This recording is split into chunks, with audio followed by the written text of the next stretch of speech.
When I was pregnant for 8 months, my husband Ethan Wilson abandoned me on a country road, after receiving a phone call from his beloved girl Sandy Moore. An SUV hit me. At the last moment of my life, I called Ethan, but he hung up impatiently. Sandy has a high fever now. Can you stop being unreasonable and bothering me? As he wished, I would never bother him again. The next day, Ethan took on a hit-and-run case and became the criminal's defense attorney. It was Ethan's mother's birthday, and Ethan and I drove for 2 hours to the countryside. But on the way, he received a call from Sandy. "Ethan, I feel so bad. I have a high fever." Hearing Sandy's weak and helpless voice, Ethan immediately panicked. "Sandy, don't be afraid. I'll be there right now. Wait for me." Seeing Ethan's anxious look, I felt depressed. Whenever Sandy called him, Ethan would drop everything and run to her without hesitation. I tried to persuade him because we were only several miles away from his hometown. "Ethan, we're almost home. You should go home and meet your mother first." Ethan parked the car on the side of the road and glanced at me with disdain in his eyes. "Yolanda, what's wrong with you?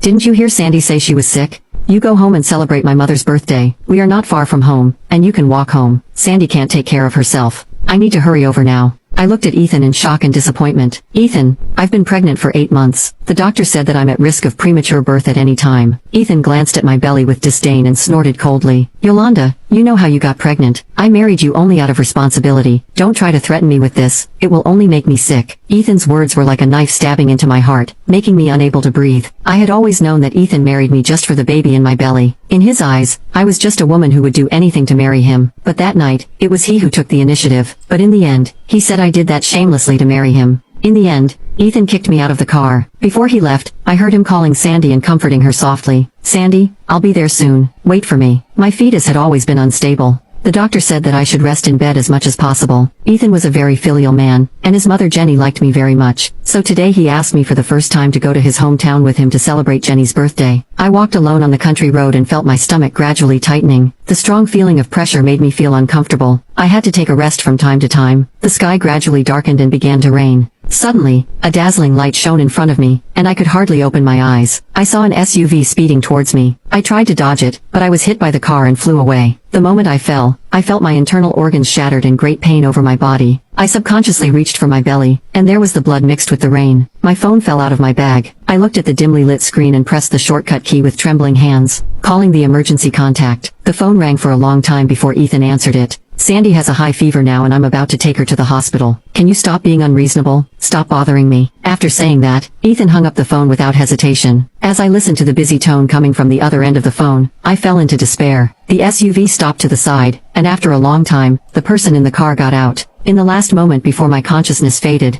I heard a trembling voice calling on the phone. "I hit someone, and I don't know if she's dead or not. What should I do? Are you sure that if I kill her, I will bear less responsibility?" Then he started the car and ran over my body again. When I opened my eyes again, I had turned into a soul floating in the air. Before I could take a last look at my bloody corpse, a gust of wind blew me to Ethan's side. Ethan and Sandy were sitting on a bench in the emergency waiting area. Sandy looked weak and leaned on Ethan's shoulder, her face full of sweetness and happiness. At this time, Ethan's phone rang. It was his mother Jenny. "Yolanda didn't come home to celebrate your birthday? I think she is mad at me on purpose. I am accompanying Sandy to the hospital. Yolanda is so mean." After hanging up the phone, Ethan still seemed a little angry, with a gloomy face. "Yolanda takes herself too seriously. She thinks she can do whatever she wants now that she is pregnant. I won't look for her this time. It's time for her to learn her lesson." There was pride and joy in Sandy's eyes, but she still looked considerate and patted Ethan on the back. "Ethan, don't be angry. It's my fault. I shouldn't have asked you to accompany me." Seeing Sandy blaming herself, Ethan hugged her and comforted her.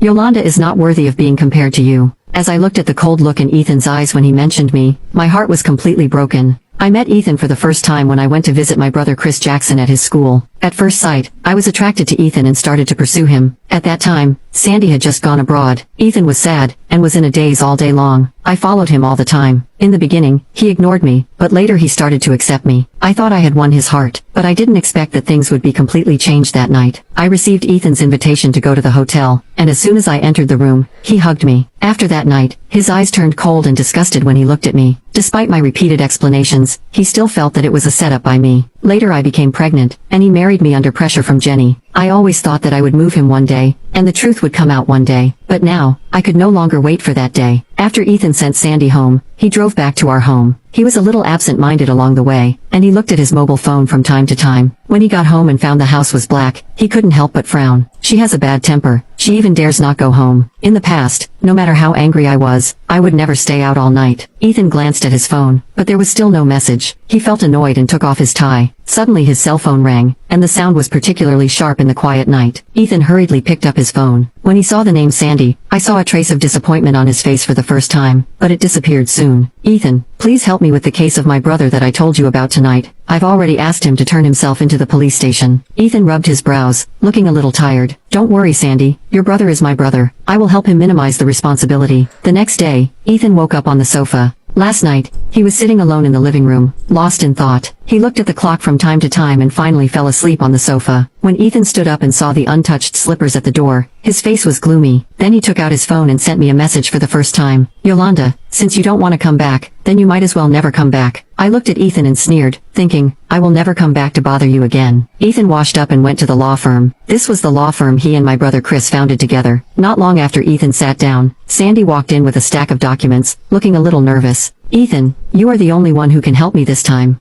With tears in her eyes, Sandy looked pitiful. I asked Alex, and he said he didn't do it on purpose. The road was slippery due to the rain, and his vision was a little blurry, so he hit someone. Ethan immediately helped her sit down and took the documents from her. Is the person dead? Sandy nodded. Ethan's face looked a little bad, and he continued to ask, have you contacted the person's family? Do you have any information about the person? Sandy shook her head. Alex said that the person was hit and flew and just hit the windshield. Her facial features were all ruined. No information could confirm her identity. We have not been able to contact her family yet. Ethan's eyes became more solemn. How fast was Alex driving at the time? Were there any surveillance cameras or witnesses around? He said the speed was no more than 80 miles per hour. It was a country road, and there was no surveillance. It was raining at the time, and there were no one around. Sandy lowered her head, looking scared and worried. Pondering for a while, Ethan asked, are you sure Alex didn't flee or exceed the speed limit? Sandy raised her eyes and looked at Ethan with tears. Ethan, are you doubting what I said? Alex called the hospital right away. The hospital has a record of the call. After confirming that the person was dead, he went to the police station to turn himself in. He is still in the police station now. Seeing Sandy crying, Ethan immediately panicked. Sandy, that's not what I meant. I just want to know more so that I can defend him and try to minimize the responsibility. Sandy threw herself into Ethan's arms and burst into tears. Ethan, you are the only person I can trust now. You must help me and Alex. Hearing Sandy cried, Ethan felt sorry for her.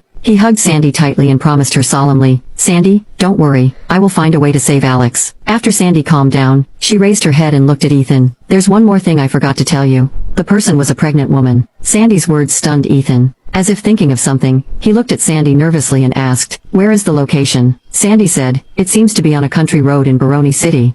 Hearing these words, I was certain that the victim in Alex's case was me. Ethan was stunned as if something had exploded in his head. At this moment, the office door was suddenly pushed open and Chris rushed in. Ethan, where's Yolanda? She hasn't replied to my messages for a whole day.